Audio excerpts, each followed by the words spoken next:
আমরা যখন মরিশাসে গেছিলাম, কোন রিসর্টে ছিলাম, রিসর্টটা কেমন ছিল শেয়ার করছি। এটা রিসর্টের রিসেপশন এরিয়া। রিসর্টটা একদম বিচ সাইডেই ছিল। রিসেপশন থেকে ভিউটা তোমরা দেখতেই পাচ্ছ। ক্যামেরাতে অত ভালো বোঝা যাচ্ছে না, বাট সামনে থেকে ভিউটা অসাধারণ ছিল। এটা হচ্ছে ইন্টারকন্টিনেন্টাল রিসর্ট মরিশাস। এই ওয়েলকাম ড্রিঙ্কসটা দিয়েছিল, যেটা খুব রিফ্রেশিং ছিল। আর এটা হচ্ছে আমাদের রুমটা বেশ বড় ছিল অ্যান্ড খুব সুন্দর সাজানো ছিল।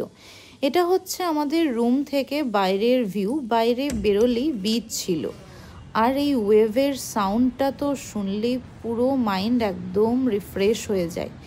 খুব পিসফুল একটা অ্যাটমসফিয়ার ছিল। রিসর্টটা এত বড় ছিল যে একদিনে ঘুরে দেখা সম্ভব না। মাউন্টেন অ্যান্ড বিচ একসাথে দেখা যাচ্ছিল, যেটা একটা দারুণ কম্বিনেশন। এখানে বসে থাকলেই তো পুরো মাইন্ড রিল্যাক্স হয়ে যাবে যে কারোর। আমরাও একটু ভিউটা এনজয় করছিলাম। ভিউটা তো এত সুন্দর ছিল, যেটা বলে বা ভিডিও করে দেখিয়ে হয়তো বোঝানো সম্ভব না। আর এটা হচ্ছে আমাদের দূর থেকে দেখা যাচ্ছে রিসর্টটা। আর ইভিনিংয়ে তো রিসর্টটা দেখতে আরও সুন্দর লাগে। এত ধরনের লাইট অ্যান্ড মিউজিক, ডান্স সব কিছু নিয়ে তো দারুণ একটা এনভায়রনমেন্ট।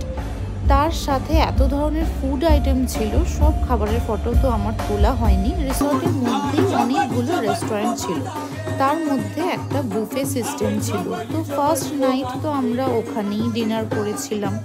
সব ধরনের ফুডই ছিল। খাবার খেতে খেতে বিচের ধারে ডান্স অ্যান্ড মিউজিকগুলো এনজয় করছিলাম। তারপর আমরা রুমে চলে গেছিলাম, যেহেতু পরের দিন মর্নিংয়ে আমাদের বেরোনোর ছিল। কোথায় কোথায় ঘুরেছিলাম, কি করেছিলাম, এগুলো আমি পরে আমার বড় ব্লগে শেয়ার করব।